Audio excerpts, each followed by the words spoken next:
오늘 우리에게 주시는 하나님 말씀은 빌립보서 4장 11절부터 13절까지 말씀입니다. 제가 봉독하겠습니다. 내가 궁핍함으로 말하는 것이 아니니라. 어떠한 형편에든지 나는 자족하기를 배웠노니 나는 비천에 처할 줄도 알고 풍부에 처할 줄도 알아. 모든 일 곧 배부름과 배고픔과 풍부와 궁핍에도 처할 줄 아는 일체의 비결을 배웠노라. 내게 능력 주시는 자 안에서 내가 모든 것을 할 수 있느니라. 아멘. 우리의 삶은 배움의 연속이라고 말할 수가 있습니다. 배울 게 참 많죠. 그리고 일평생 배워야 하죠. 그러나 그 중에서 반드시 배워야 하는 아주 중요한 것 한 가지가 있음을 오늘 말씀이 우리에게 가르쳐 주십니다. 11절 말씀을 보겠습니다. 하반절에 어떠한 형편에든지 나는 자족하기를 배웠노니. 바울은 어떤 형편에든지 자족하기를 배웠다라고 했습니다. 자족하기를 배웠다라고 하는 것은, 자족하는 것은 저절로 되는 것이 아니다라는 걸 의미하는 거죠. 태어나서 나이 들면 저절로 자족하게 되는 것이 아니라는 거죠. 자족하기를 배워야 한다는 것입니다. 우리가 살아갈 때 처하게 되는 여러 가지 형편, 환경들은 학교와 같습니다. 우리가 풍부할 때는 풍부 학교에 입학한 거고요. 궁핍할 때는 궁핍 학교에 입학한 겁니다. 그 학교에서 우리가 배우는 과목은 자족이라는 과목이죠. 하나님만으로 만족하는 법을 그 학교에서 배우는 것입니다. 바울은 다양한 학교에서 이 자족하기를 배웠습니다. 자, 12절 말씀입니다. 나는 비천에 처할 줄도 알고 풍부에 처할 줄도 알아. 모든 일 곧 배부름과 배고픔과 풍부와 궁핍에도 처할 줄 아는 일체의 비결을 배웠노라. 배부름도 경험했고요, 배고픔도 경험했어요. 풍부도 경험했고 또 궁핍함도 경험했어요. 이런 다양한 경험들을 통해서 바울은 자족하기를 배웠다는 거죠. 하나님 한 분만으로 만족하는 법을 배웠다는 겁니다. 그러니까 그에게 주어지는 모든 환경과 처지들은 이 자족하는 것을 배우는 학교였다라고 하는 겁니다. 여러분들은 지금 어떤 학교에 입학해 계십니까? 여러분의 지금 환경과 처지가 학교라고 하는 사실을 여러분은 인식하고 계신지요? 하나님께서 이스라엘 백성들을 애굽 땅에서 불러내 가지고 광야 길을 걷게 했습니다. 그 광야는 학교였죠. 그 학교에서 배워야 할 것은 하나님 한 분만으로 만족하는 법을 배우는 겁니다. 하나님이 어떤 분이신가를 배우고 또 하나님 한 분만으로 만족하는 법을 배우라고 광야 학교에 입학시킨 것이죠. 근데 그곳에서 그렇게 하도록 하기 위해 만나를 주셨잖아요. 일용할 양식인 만나. 그 만나를 매일 주셨잖아요. 그래서 그걸 통해서 하나님은 정말 신실하신 분이구나 라고 하는 걸 배우고, 이 하나님, 신실하신 하나님이 나와 함께 계신다면 우리는 부족한 것이 없다. 하나님 한 분만으로 우리는 만족할 수 있다라고 하는 걸 배우게 하시려고 광야에 두셨는데, 이스라엘 백성들이 그 광야를 학교로 인식하지를 못했어요. 그래서 거기서 배우기보다는 그저 불평하기만 했던 것이죠. 정말 안타까운 것이 뭐겠습니까? 우리가 우리의 환경과 처지를 통해서, 어떤 사건을 통해서 아무것도 배우지 못하는 거, 아무것도 배우지 않고 그저 불평하고 불만하고 걱정만 하는 거, 그렇게 세월을 보내는 것이야말로 가장 헛되이 시간을 보내는 것입니다. 우리가 처하는 환경은 하나님이 누구신가를 배우고, 그리고 하나님 한 분만으로 우리가 만족할 수 있다는 것을 배우는 학교입니다. 그런 의미에서 우리 인생의 가장 어려운 시기는 하나님이 누군가를 배우는 가장 좋은 학교라고 할 수가 있어요. 우리의 인생 가운데 가장 힘든 시기, 그것은 하나님이 누군가를 아는 가장 좋은 학교입니다. 지난 주간에 경주에서 어떤 권사님을 만났는데 그 권사님으로부터 간증을 들으면서 정말 인생의 가장 어려운 시기야말로 하나님이 누군가를 아는 좋은 학교구나라고 하는 생각을 다시 한번 하게 됐습니다. 지난 주간에 경주 양동마을에 있었는데요. 유네스코 세계 문화유산에 등재된 곳이죠. 하회마을과 함께. 그 양동마을의 고택의 주인 되시는 어떤 집사님께서 거기에 머물 수 있도록 그 고택을 내어주셔서 한 3일간 거기에 머물렀습니다. 근데 그 양동마을의 고택들도 참 아름답고요. 그리고 그 고택들이 위치해 있는 그 동네 자연 환경도 참 아름답고 좋았어요. 근데 그보다 더 마음에 감동이 된 것들은 거기서 그곳에서 만나는 믿음의 사람, 그리고 믿음의 사람의 흔적, 그게 제 마음에 감동이 됐습니다. 그 집사님은 대대로 유교 집안에서 자라왔고, 그리고 그 집안에서 예수님 믿은 처음 분이었어요. 그러니까 이분이 이제 예수님 믿은 처음 분, 그 집안에서. 그래서 목사가 그 고택에 오는 게 제가 처음이라면서 굉장히 기쁘게 맞아주셨는데요. 그분을 만나지는 못했지만 그곳에서 보면서 믿음의 사람들의 흔적을 볼 수 있었어요. 그 안에 이렇게 보니까 오늘 말씀이 딱 걸려 있더라고요. 내게 능력 주시는 자 안에서 내가 모든 걸 할 수 있다라고 하는 글이 있었고요. 근데 그것보다 바깥에 관광객들이 다 볼 수 있는 그 위치에 바깥에 액자 하나가 걸려 있었어요. 사진을 제가 하나 찍어 왔는데 이 글이에요. 대천명 진인사. 그 밑에 그 뜻이 적혀 있죠. 하늘의 뜻을 기다려서 사람의 일을 다한다. 보통은 우리가 어떻게 알고 있습니까? 진인명, 진인사, 대천명 이렇게 알고 있잖아요. 진인사, 대천명. 사람의 일을 우리가 다 해가지고 그 다음에 하늘의 뜻을 기다린다. 근데 이게 성경적인 것은 아니죠. 우리가 우리 열심을 가지고서 뭐 다 한 다음에 그 다음에 내가 열심을 냈으니까 하나님 들어주세요. 이렇게 하늘의 뜻을 기다린다. 이건 성경적인 게 아니죠. 성경적인 것은 먼저 대천명, 하나님의 뜻을 먼저 기다리는 거죠. 기도를 하고 그리고 말씀을 읽고 그래서 하나님의 뜻이 뭔가라고 하는 걸 먼저 알고 그리고 그 하나님의 뜻을 따라서 내가 해야 할 일을 열심을 다해서 하는 거, 그게 성경적인 거잖아요. 그래서 이 집사님이 예수님 믿고 나서 이렇게 변했구나. 바깥에 십자가 거는 게 힘든 양동마을이니까 십자가 대신에 이 글을 다 걸어두셨구나, 이런 생각이 드니까 참 그 글이 기쁘고 좋았어요. 그리고 이제 안내해 주시는 분 따라가지고 다른 고택에 이제 높이 있는 언덕 위에 있는 그 고택에, 아주 큰 고택에 안내를 받아서 갔어요. 알고 보니까 그곳에 사시는 분이 권사님이에요. 권사님이 손수 그냥 음식을 차려 주셔가지고 식사를 같이 하게 됐어요. 근데 같이 식사를 하면서 어떻게 이 유교 마을에서 예수님 믿게 됐냐 제가 여쭤봤어요. 그랬더니 이제 이 권사님이 이제 간증을 하시더라고요. 그 할머니 때까지만 해도 그 고택에서는 4시만 되면 문을 다 닫았대요. 왜냐하면 귀신이 무서워서. 아마 귀신이 4시 이후에 오는가 봐요. 그래서 4시가 되면은 문을 다 닫았대요. 근데 그 시어머니 때부터 예수님을 믿기 시작했고, 자신은 원래 불교였는데 그 양동마을에 시집을 가가지고 시어머니가 예수님 믿으니까 이제 시어머니 따라가지고 교회를 가게 된 거예요. 근데 뭐 가기 싫은데 억지로 따라가게 된 거죠. 그러니까 가기 싫어가지고 이제 교회에 다녀오는 날에는 남편한테, 믿지 않는 남편한테 이렇게 얘기를 했대요. 오늘 교회 갔더니만 목사님이 거짓말 너무 많이 하더라. 아니 뭐 죽은 사람이 살아났다고 그런 뻥을 치더라. 그런 얘기를 막 했대요. 그러면 남편이 그럼 가지 마라, 이런 얘기 하게 하려고.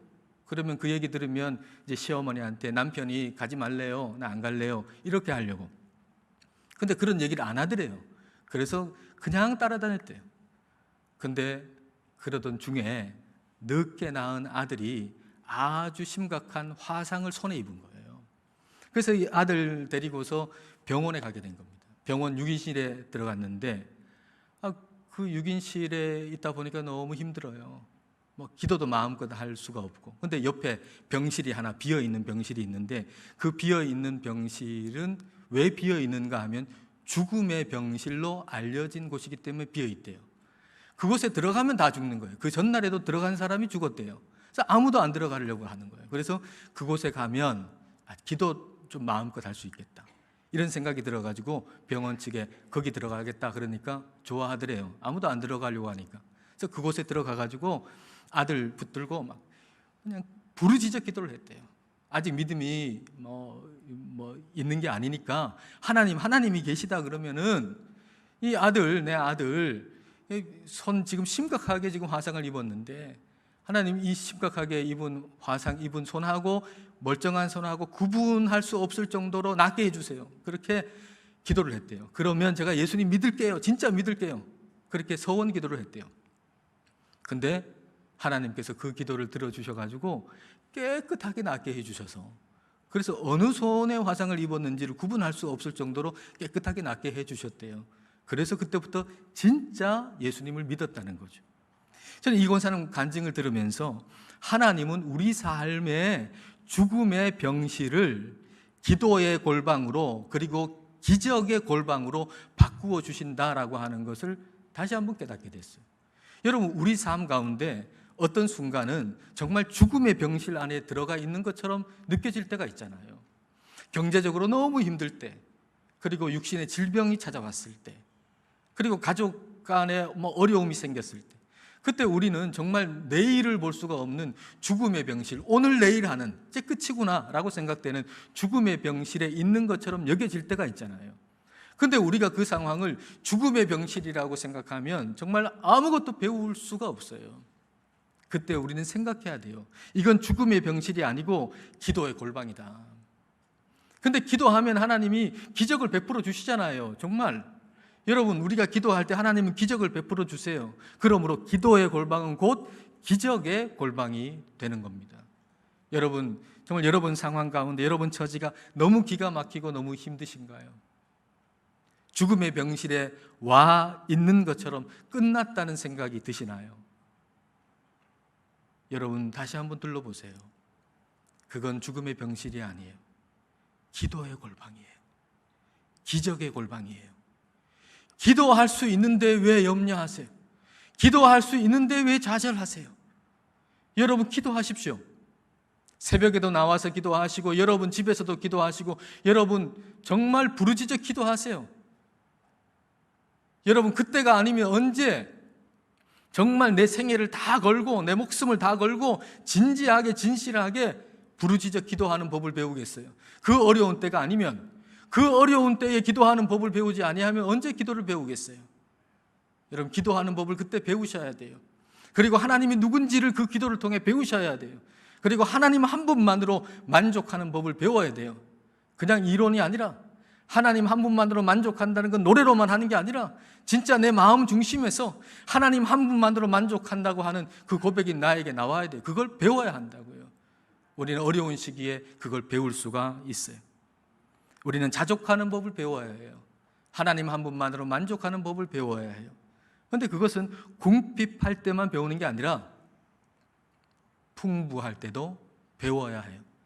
풍부해졌다고 자동적으로 자족하게 되는 게 아니기 때문이죠. 어느 나라에 왕이 있었대요.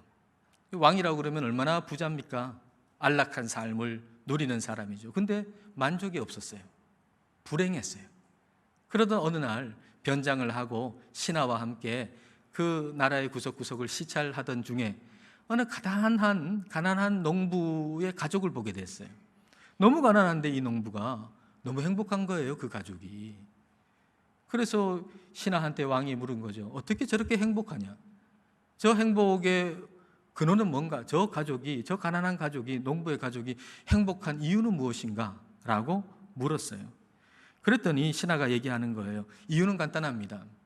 저 사람들은 아직 구구클럽에 가입하지 않았기 때문입니다. 그렇게 대답을 하더래요. 왕이 구구클럽? 그게 뭐냐? 하고 되물었죠. 그러니까 신하가 그게 뭔지, 구구클럽이 뭔지 저한테 99개의 금화 동전을 주시면 가르쳐 드리겠습니다. 그래서 자루 하나에다가 99개의 금화를 담고 그 자루를 신하가 왕에게서 받았어요. 그리고 그 자루를 그 아침 일찍 농부의 집 앞에다가 딱 뒀어요. 농부가 아침에 이제 밭 일을 하려고 딱 나가다 보니까 문 앞에 자루가 하나 있는 거예요. 열어보니까 금화예요. 얼마나 놀랐겠어요? 또 얼마나 기뻤겠어요? 손까지 막 떨려요. 떨리는 손으로 금화를 세어보니까 99개예요. 아니 이럴 리가 없는데 100개면 100개지 왜 99개야? 그리고서 주변을 막 살펴보니까 한 개가 안 보여요. 그래서 아내한테 한번 세어봐라. 그러니까 99개. 아들이 산수를 잘하니까 아들아 한번 세어봐라. 99개. 어떻게 100개면 100개지 99개냐? 아무리 해도 99개. 그 다음에 이 농부가 가족들한테 선언했어요. 이제부터 우리는 열심히 일해서 금화 1개를 더 모은다. 그리하여 100개의 금화가 되게 한다. 그 다음부터 이 가족이 달라졌어요. 그 전보다 2~3배 더 일을 열심히 했어요. 그전에는 함께 노래도 부르고 여유도 갖고 격려했는데 이제는 그럴 사이가 없어졌어요. 이제는 더 불평하기 시작했어요. 그전에 만족했던 거, 행복했던 거 그건 다 떠나가고 이제 그 자리에 불평과 불만이 남았어요. 한 달 후에 왕이 신하하고 가보니까 아이 그 행복했던 가족은 온데간데 없고 불평과 불만만 가득한 가족이 거기 떡 있는 거예요. 아니 한 달 사이에 무슨 일이 벌어졌는가 하고 신하한테 물었던 거죠. 그러니까 신하가 이렇게 대답해요. 이제 저 사람들은 공식적으로 구구클럽에 가입이 됐습니다. 구구클럽은 하나의 동전 금화를 얻기 위해 그거 얻지 아니하면 불행하다고 생각하고 하나의 금화를 얻어야만 행복하다고 생각하는 사람들입니다. 풍족하게 가졌지만 만족할 줄 모르는 사람들이 구구클럽입니다. 이렇게 대답을 한 거예요. 여러분, 우리는 이전보다 훨씬 더 풍족하게 지금 살고 있잖아요. 정말 풍족하게 살고 있죠. 그런데 만족하는 사람은 그렇게 많지 않은 것 같아요. 아마도 우리도 모르는 사이에 구구클럽에 가입돼 있을지도 몰라요. 여러분 가만히 살펴보세요. 아마 나도 모르는 사이에 구구클럽 회원이 되어 있을지 몰라요. 우리가 구구클럽의 회원으로 가입돼 있는 한 우리는 자족하기를 결코 배울 수가 없어요. 아무리 많은 것을 가져도 자족할 수가 없어요. 그러므로 빨리 구구클럽을 탈퇴하셔야 돼요. 구구클럽을 탈퇴하셔야 돼요. 우리는 풍성한 가운데서도 자족하기를 배워야 돼요. 그 풍성함이 내 만족의 원천이 아니라는 걸 분명하게 우리는 알아야만 해요. 그렇다면 자족하는 법을 배웠다라고 한다면 그건 어떻게 나타날까요? 우리가 이제 자족하는 법을 배웠다. 이제 드디어 배웠다라고 하면 그게 어떻게 나타날까요? 우리가 자족하는 법을 배우면 13절의 고백이 우리의 고백이 될 수 있습니다. 자, 13절 말씀 볼까요? 내게 능력 주시는 자 안에서 내가 모든 것을 할 수 있느니라. 자족하는 법을 잘 배운 사람의 특징이 여기 나타나요. 자족하는 법을 잘 배운 사람의 특징이 뭐죠? 내게 능력 주시는 분이 누구라고요? 하나님이라고요. 내게 능력 주시는 분이 하나님이라고 하는 게 분명한 사람이 자족하는 법을 분명하게 배운 사람이에요. 여러분, 우리의 능력, 우리의 힘, 우리의 자신감의 원천, 그게 뭡니까? 여러분의 자신감의 원천은 뭐죠? 여러분의 능력과 여러분의 힘의 원천이 뭐죠? 여러분이 가진 재력, 여러분이 가진 학력, 학벌, 여러분이 가진 지위입니까? 아니죠. 나의 능력, 나의 힘, 나의 자신감의 원천은 하나님이세요. 그렇다면 궁핍함이 내 힘을, 내 능력을 빼앗아 갈 수 없어요. 내 자신감을 빼앗아 갈 수 없어요. 왜요?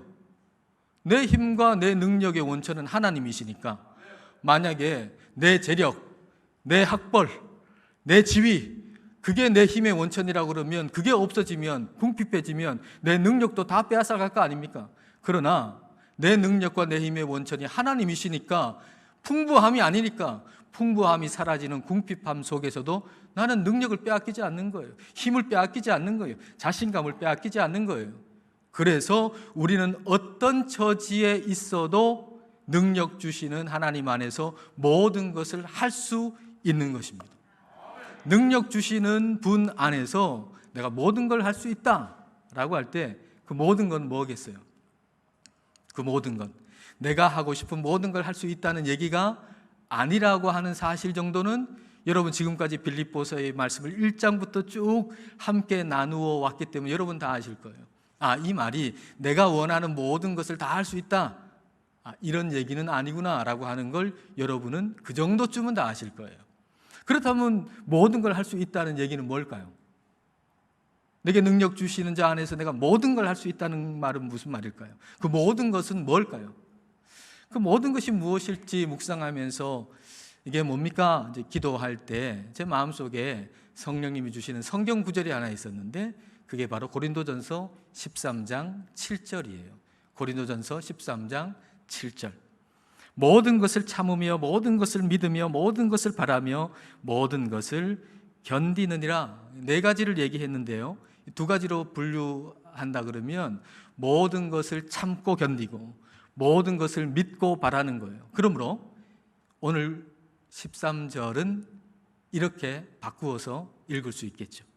내게 능력 주시는 자 안에서 내가 모든 것을 할 수 있느니라. 이건 이렇게 바꿀 수 있어요. 파란색으로 된 글 다 같이 우리 함께 읽겠습니다. 내게 능력 주시는 자 안에서 내가 모든 것을 참고 견딜 수 있느니라. 내게 능력 주시는 자 안에서 내가 모든 것을 믿고 바랄 수 있느니라. 어떤 환경과 처지는 말이에요, 정말 참고 견디기가 힘들어요. 정말 참고 견디기가, 버티기가 힘들어요. 그래서 무너져 버리는 거예요, 그 환경 때문에. 그런데 자족하기를 배운 사람은 내게 능력 주시는 자 안에서 그 모든 환경과 처지를 능히 이겨낼 수 있어요. 참을 수 있어요. 견딜 수 있어요. 버틸 수 있어요. 그래서 이겨내는 거예요. 얼마나 복된 거예요. 그런데 어떤 또 환경과 처지에서는 이 처지를 통해서 내가 더 나아질 것을 믿고 바랄 수 없는 그런 환경과 처지도 있어요. 이제 끝났다. 내게 이런 일이 닥쳤으니 내 인생은 이제 끝났다. 더 나아질 수가 없다. 더 좋아질 수가 없다. 그냥 절망해버리는 거죠. 그러나 자족하기를 배운 사람은 내게 능력 주시는 자 안에서 모든 것, 그 모든 환경, 모든 것이 합력해서 나를 더 유익하게 할 것을, 나를 더 좋아지게 할 것을 믿고 바랄 수 있다고요. 그래서 어떤 처지에서도 소망을 잃지 않는다고요. 이게 얼마나 복된가요? 여러분, 우리의 인생이 항상 좋은 처지만 있을 수 있습니까? 떨어질 때도 있죠. 굴곡이 있잖아요. 인생이 다 그렇잖아요. 그런데 그 모든 환경에서 그렇게 믿고 바랄 수 있다는 것, 그걸 이겨낼 수 있다는 것, 이게 얼마나 복된 겁니까? 그러므로 우리는 자족하기를 배워야 돼요. 반드시 배워야 돼요. 바울은 그걸 배웠어요. 모든 처지와 환경 속에서 자족하기를 배웠어요. 하나님 한 분만으로 만족하는 법을 배웠어요. 하나님이 내게 능력 주시는 분이라고 하는 걸 배웠어요. 내가 풍부할 때 이 풍부함이 내게 능력 주시는 게 아니라는 걸 배웠어요. 궁핍할 때 그 궁핍함이 내 능력을 빼앗아 가는 게 아니라고 하는 걸 배웠어요. 하나님만이 내게 능력 주신다고 하는 걸 배웠어요. 그래서 감옥 속에 있으면서도 그런 형편과 처지 속에서도 내게 능력 주시는 자 안에서 내가 모든 걸 할 수 있다라고 선언하는 거예요. 여러분, 이 동일한 선언을 자족하기를 배운 사람은 어떤 처지에 있어도 동일하게 선언할 수 있습니다. 내게 능력 주시는 자 안에서 내가 모든 것을 할 수 있느니라. 이것이 저와 여러분의 것이 될 수 있기를 축복합니다. 기도하겠습니다. 이 시간 우리 기도하실 때 우리가 처한 형편과 처지를 자족하기를 배우는 학교로 볼 수 있게 해달라고 기도합시다.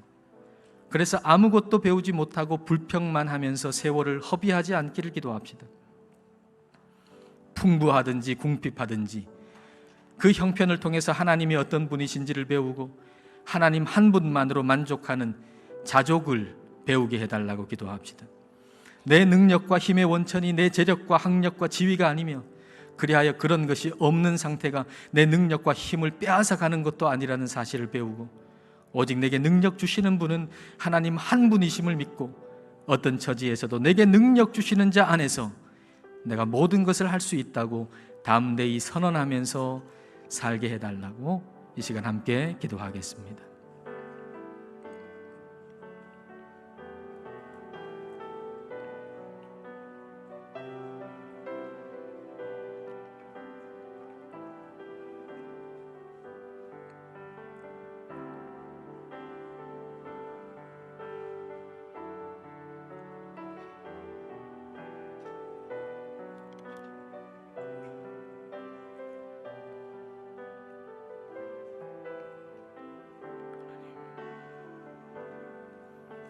하나님 아버지, 오늘 주신 말씀을 통해서 풍족함과 궁핍함이 자족하기를 배우는 학교라는 것을 알게 해주셔서 감사드립니다.